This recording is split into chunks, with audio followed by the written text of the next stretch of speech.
धनुषा प्रहरीले विभिन्न आपराधिक घटनामा संलग्न 2 जना अभियुक्तलाई सार्वजनिक गरेको छ। सोमबार पत्रकार सम्मेलन मार्फत धनुषा प्रहरीका प्रहरी उपरीक्षक नरहरि रेग्मीले लागू औषध खैरो हिरोइन सहित पक्राउ परेका 1 जना र महिलालाई सामाजिक सञ्जाल मार्फत ब्ल्याकमेलिङ गर्ने पुरुष पक्राउ परेको सम्बन्धमा जानकारी दिएका छन्। धनुषा प्रहरीले भारतबाट लागू औषध सहित नेपाल प्रवेश गरेका 1 युवकलाई पक्राउ गरेको छ।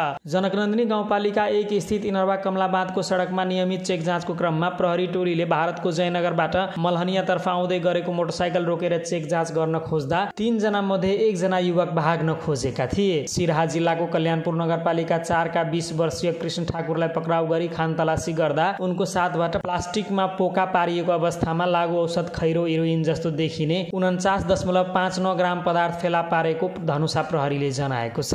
त्यस्तै ठगी, आपराधिक विश्वासघात, आर्थिक लाभ तथा विद्युतीय अपराध सम्बन्धी कसुरमा धनुषाको औरही गाउँपालिका वडा नम्बर 5 का 36 वर्षीय हनिफ नदाफलाई पक्राउ गरी सार्वजनिक गरेको छ। पहिचान गोप्य राखिएको 1 जना महिलालाई 2 वर्षदेखि चिनजान भई सामाजिक सञ्जाल इमो मार्फत फोटो तथा भिडियो आदान प्रदान भइरहँदा पक्राउ परेको नदाफले महिलालाई ब्ल्याकमेल गरी 5 लाख रकम लिएको र साथै शारीरिक मानसिक यातना समेत दिएको धनुषा प्रहरीले जनाएको छ। पक्राउ परेका नदाफलाई जिल्ला अदालतबाट 5 दिनको म्याद थप गरी अनुसन्धान भइरहेको धनुषा प्रहरीले जानकारी दिएको छ।